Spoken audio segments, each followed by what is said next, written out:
Assalamualaikum Bapak Ibu, selamat pagi. Semoga di pagi ini kita masih tetap diberikan kesehatan, ya, kekuatan, khususnya menghadapi pandemi COVID-19. Perkenalkan, nama saya Ajat Manjato MPD. Saya mengampu mata kuliah Analisis Wacana Bahasa Indonesia dengan kode mata kuliah PBIN 4216. Hari ini adalah pertemuan pertama kita pada tutorial menggunakan media Microsoft Teams ya, dengan materi hakikat wacana. Adapun tujuan dari pembelajaran kita pada hari ini adalah agar Bapak Ibu memahami tentang hakikat wacana bahasa Indonesia. Baik Bapak Ibu, dalam konteks materi pada hari ini ya, secara umum ya Bapak Ibu juga sudah mengenal apa itu wacana. Ya, mungkin mendengar dari membaca atau mendengar dari televisi seperti itu. Jadi dalam konteks ini yang dikatakan wacana itu adalah silakan jika ada yang ingin memberikan pendapatnya. Ya, silakan Bu Siti, apa yang kita sebut wacana? Baik, benar Bu Siti. Ya, selanjutnya masih ada yang ingin berpendapat yang Bapak Ibu ketahui wacana itu yang seperti apa? Oke, silakan Pak Maruf. Baik, terima kasih Pak Maruf atas pendapatnya.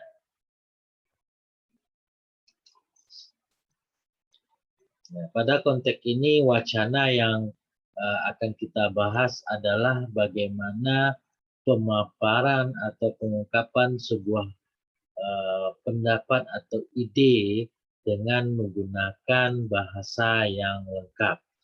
Secara umum bahasa itu yang kita ketahui ya sebagai alat untuk berkomunikasi. Jadi dalam konteks wacana secara definisi atau dalam bentuk pengertiannya, wacana adalah satuan bahasa tertinggi dan terbesar yang digunakan untuk berkomunikasi. Ya, konteks dikatakan sebagai satuan bahasa terbesar karena wacana ini bisa mewakili ide atau pendapat dari setiap penutur seperti itu. Jadi dengan menggunakan wacana ini semua ide yang disampaikan oleh penutur bisa terwakili seperti itu. Makanya dalam konteks ini dikatakan sebagai satuan bahasa tertinggi atau terbesar. Ya, jadi satuan bahasa yang dimaksud dapat berupa ujaran atau kalimat seperti itu. Jadi ketika seseorang atau penutur ingin menyampaikan pesan ya atau menyampaikan informasi ya, wacana ini merupakan satuan bahasa yang bisa ya, mewakili ya, ide dari penutur itu sendiri. Dalam konsep wacana ya kita mengenal aspek yang melingkupi wacana itu secara jenis atau bentuknya.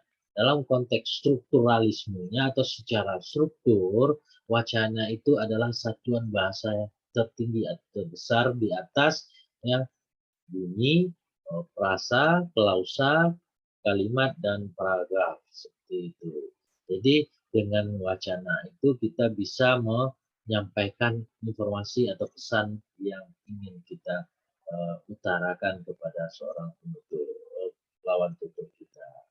Secara konsep yang kedua atau dalam kategorinya secara fungsional ya bahasa itu sebagai wacana itu berfungsi sebagai alat atau alat dalam berkomunikasi atau sebagai fungsi bahasa dalam situasi komunikasi. Dan yang ketiga adalah konsep wacana secara sosiolinguistik. secara sosiolinguistik atau hubungannya dengan penggunaan bahasa di dalam masyarakat, ya wacana itu sebagai proses komunikasi. Jadi dalam konteks ini wacana secara sosiolinguistik yang merupakan proses dalam berkomunikasi seperti itu.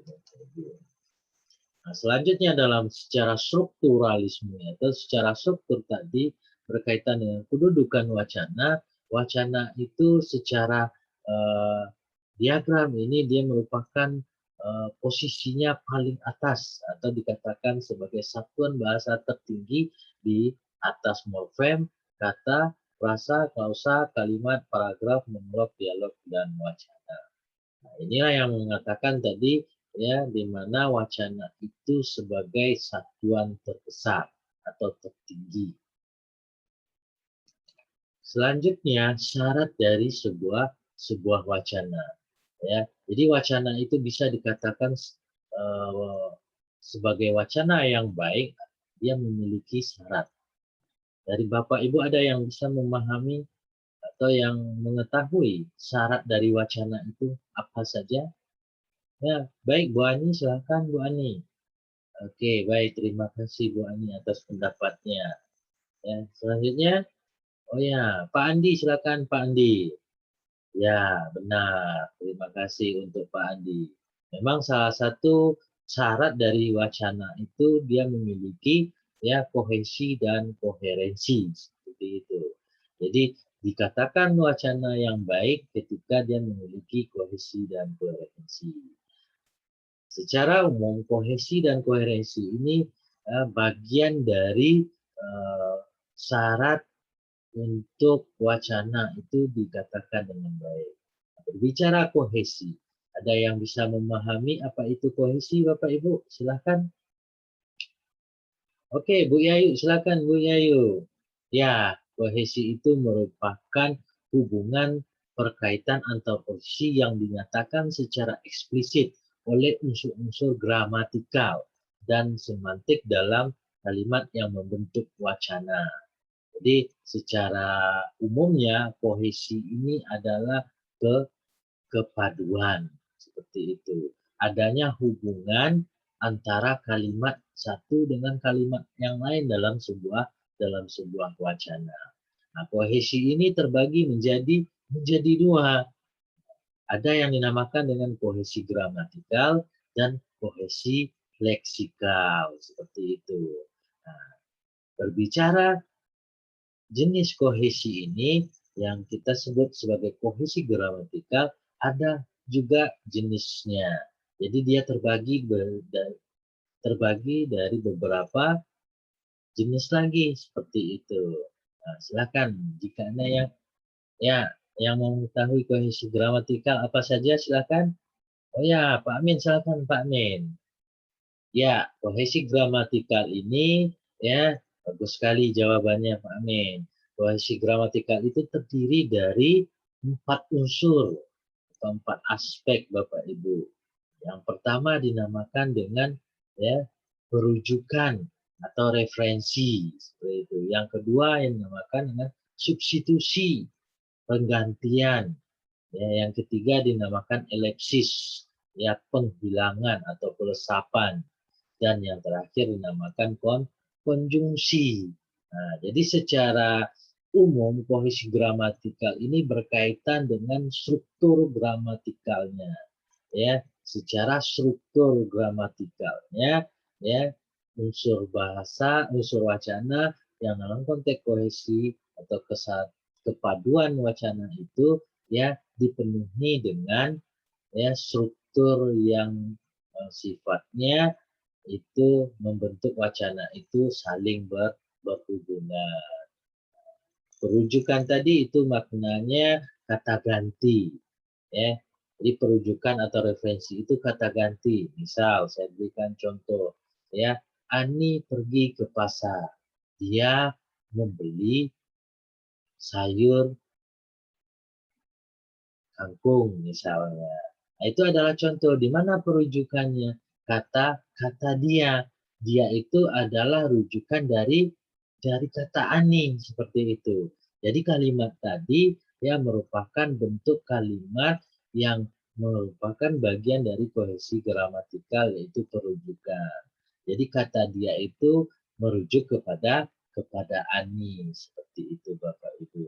Nah, selanjutnya itu yang dinamakan dengan substitusi, penggantian. Ini sama dengan apa namanya, penggantian secara unsur yang sama. Artinya kita menggantikan salah satu kosakata atau pilihan kata yang kita gunakan pada kalimat pertama, kita ganti dengan unsur yang lain atau kata yang lain yang memiliki makna yang sama juga. Seperti itu Bapak Ibu. Jadi ketika kita menggunakan pemakaian unsur bahasa dalam sebuah wacana, ya itu tujuannya substitusi ini agar tidak monoton atau pembaca tidak bosan dengan tulisan atau tuturan kita. Itu. Nah, yang selanjutnya elipsis atau pelesapan. Nah, elipsis atau pelesapan ini ya penghilangan Bapak Ibu, penghilangan unsur bahasa. Tujuannya adalah untuk mengefektifkan atau penghematan. Ya, ada yang tahu contohnya? Ya, silakan, Bu Wina. Ya, benar Bu Wina. Jadi contoh yang diberikan Bu Wina tadi adalah salah satu bentuk contoh elipsis, ya, yang Bu Wina tadi sampaikan. Ani Ani dan Budi pulang ke kampungnya. Kalimat kedua, Rudi juga. Nah, gitu. Kata juga itu berkaitan dengan filsafat atau elipsis. Seharusnya kalimat tersebut bunyinya Ani dan Budi pulang ke kampung. Sedangkan Budi juga pulang ke kampung. Harusnya seperti itu. Tapi karena ada unsur filsafat tadi atau penghilangan beberapa unsur, sehingga pulang ke kampungnya tidak perlu lagi disebutkan Bapak Ibu. Kenapa? Karena sudah disebutkan pada kalimat pertama seperti itu. Nah, sehingga apa namanya, pelesapan ini tujuannya adalah untuk penghormatan atau efektivitas dari sebuah wacana itu. Seperti itu. Selanjutnya yang keempat, konjungsi Bapak Ibu. Nah, ini yang konjungsi, ada yang tahu konjungsi ini seperti apa dalam konteks kohesi gramatikal? Ya, silakan Pak Budi, ya, silakan Pak Budi. Ya, benar sekali Pak Budi. Ya, contohnya yang disampaikan Pak Budi seperti dan, serta, tetapi, ya, meskipun, jika, itu adalah contoh-contoh dari konjungsi. Seperti itu. Konjungsi itu dikatakan juga kata hubung Bapak Ibu. Ya, contohnya ya Ani ya memasak di dapur, sedangkan Budi bermain bola di halaman. Seperti itu.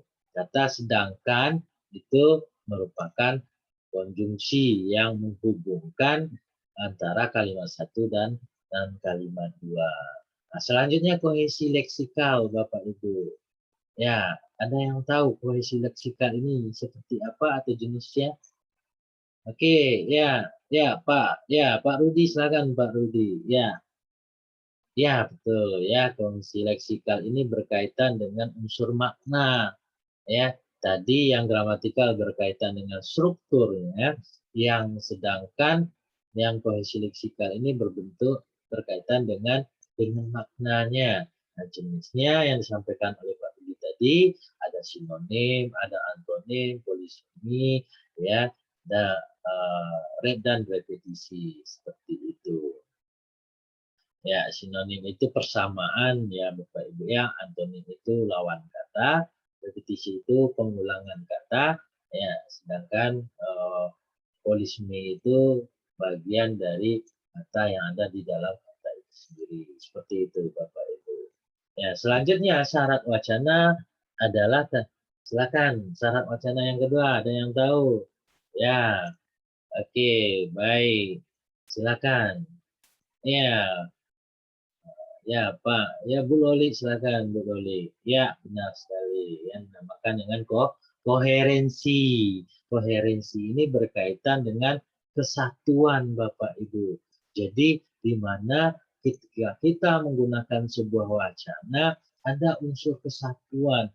Jadi antara kalimat dari kalimat pertama sampai kalimat terakhir itu memuat satu ide pokok gitu Bapak Ibu, atau memiliki posisi yang yang apa namanya memiliki satu proposisi seperti itu, sehingga maknanya itu ya tidak memiliki makna yang ganda seperti itu. Nah, sedangkan syarat yang ketiga dari sebuah wacana adalah topik. Ya, topik ini merupakan ide pokok atau pokok pembicaraan. Ya, jadi ketika wacana itu tidak memiliki topik, ya apa namanya, ya, itu tidak dikatakan sebagai syarat atau wacana yang baik.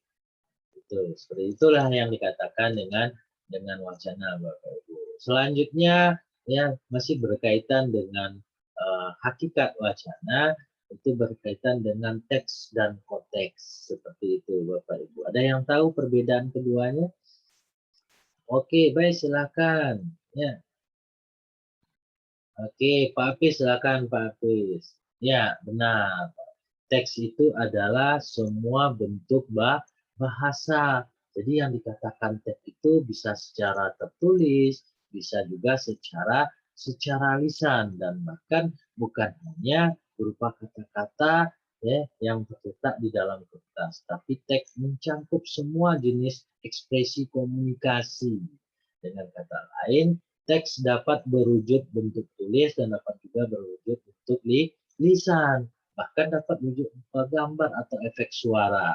Jadi teks itu dalam ilmu linguistik merupakan ya semua aspek atau bentuk yang melingkupi peristiwa komunikasi atau peristiwa tutur. Nah, itulah yang dikatakan teks. Jadi teks itu bukan hanya yang tertulis Bapak Ibu. Oke. Selanjutnya ya teks-teks yang merupakan yang saling berkaitan dalam arti teks yang satu merupakan hubungan teks yang lain atau hubungan teks. Itulah yang disebut dengan konteks. Jadi teks-teks yang berkaitan antara teks yang satu dengan teks yang lain itulah yang dinamakan dengan konteks. Yang dalam wacana konteks itu merupakan cara untuk menghasilkan teks dengan mengaitkan teks sebelumnya atau teks yang mengikutinya. Jadi dalam sebuah wacana, ketika kita ingin memahaminya, pasti ya kita akan melihat teks yang ada di sebelumnya. Baru kita tahu atau paham makna dari wacana itu. Seperti yang tadi dijelaskan syarat wacana harus memiliki satu kesatuan, harus ada satu ide pokok seperti itu Bapak Ibu. Nah, itulah yang dinamakan teks dengan konteks.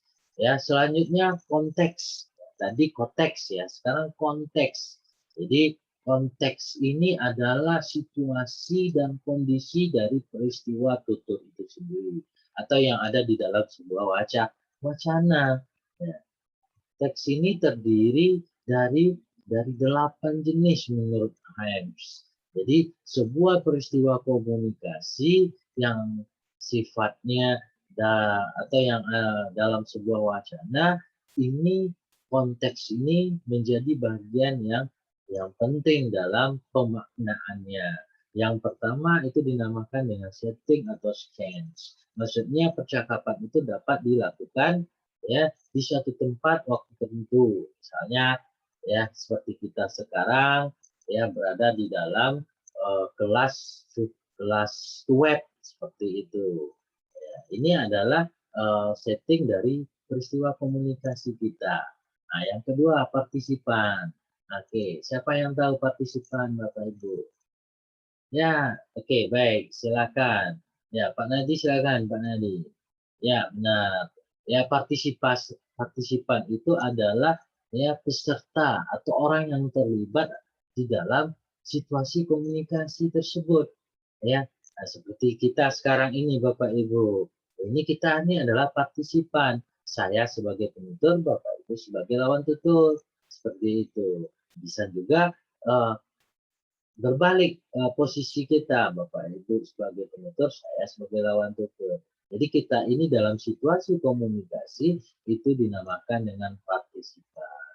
Yang ketiga, ya silakan ada yang tahu N maksudnya itu seperti apa? Oke, Pak Rio, silakan Pak Rio. Ya, benar. Artinya maksud dari pembicaraan itu atau maksud dari tuturan tersebut dalam konteksnya apa yang disampaikan di dalam wacana itu. Jadi tujuannya secara umum adalah tujuannya. Yang keempat adalah action, ya, experience.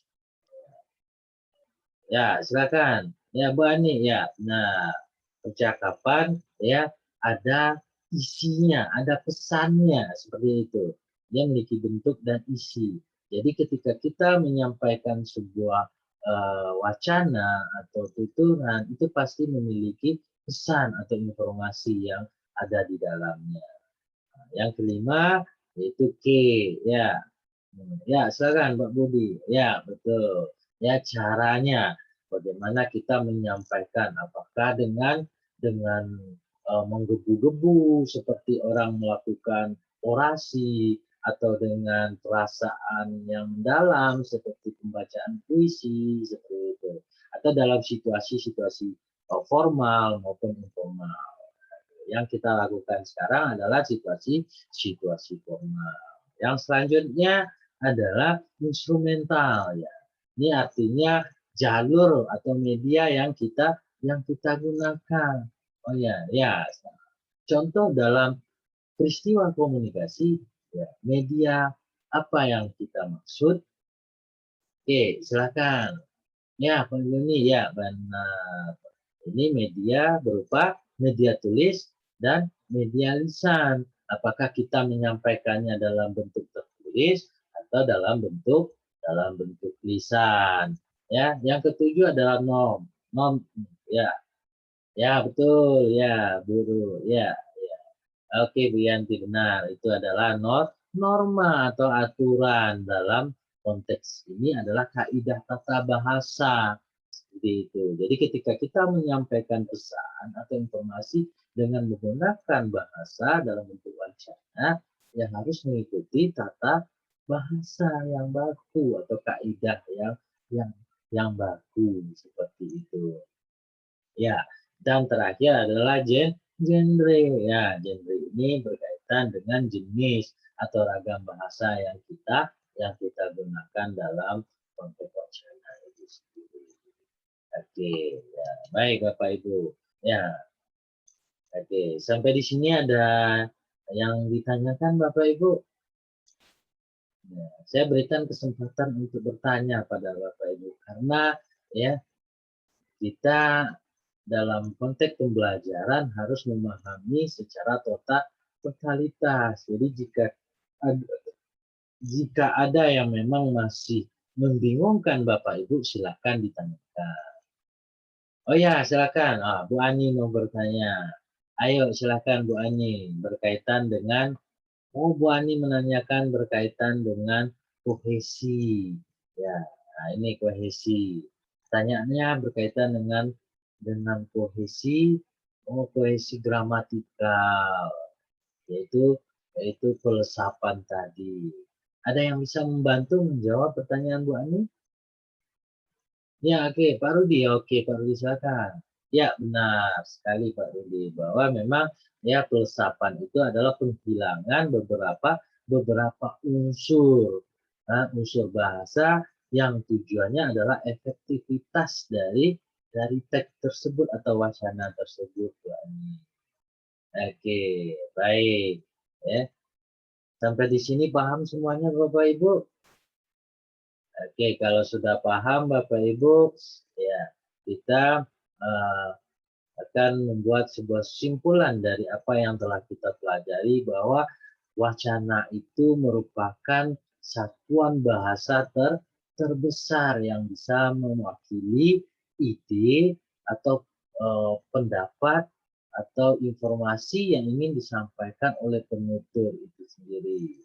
Ya, jadi secara satuan atau secara unsur kebahasaan wacana ini adalah satuan terbesar dan tertinggi. Nah, syarat wacana itu juga memiliki syarat agar dia bisa dikatakan sebagai wacana yang baik. Dia harus memiliki kohesi, koherensi, dan topik pembicaraan. Seperti itu, Bapak Ibu. Nah, oke. Baik, Bapak Ibu, untuk pertemuan kali ini kita cukupkan sampai di sini. Ya, mudah-mudahan yang kita pelajari tadi bisa menjadi ilmu tambahan, ilmu yang bisa bermanfaat buat kita dan orang lain. Seperti itu. Nah, setelah ini Bapak Ibu juga dituntut untuk bisa aktif juga di laman LMS kita, karena memang pembelajaran kita tidak hanya menggunakan web Bapak Ibu, ada juga ya kita menggunakan aplikasi LMS namanya Learning Management System ya. Pada LMS saya sudah mengupload, sudah mengunggah semua materi yang berkaitan dengan pertemuan kali ini, dan juga ada topik diskusi Bapak Ibu. Nah, di sana saya mengingatkan Bapak Ibu untuk berdiskusi ya di LMS seperti itu ya. Nanti juga saya juga akan merespon di sana. Jadi keaktifan Bapak Ibu ya juga dilihat di kelas virtual pada aplikasi LMS kita. Seperti itu ya Bapak Ibu.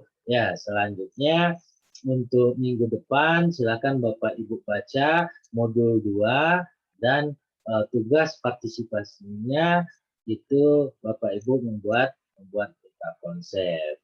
Paham ya Bapak Ibu ya? Bagaimana ya perasaannya hari ini Bapak Ibu berkaitan dengan perkuliahan kita?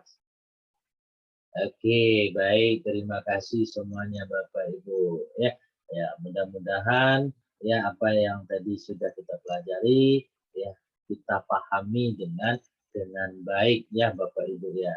Ya, mungkin itu saja ya pertemuan kita kali ini. Saya sebagai tutor ya mohon maaf jika ada salah, jika ada salah berkaitan dengan perkataan saya, berkaitan dengan sikap saya tadi, ya saya mohon maaf lebih dan kurang. Saya akhiri. Wabillahi taufiq wal hidayah. Assalamualaikum warahmatullahi wabarakatuh.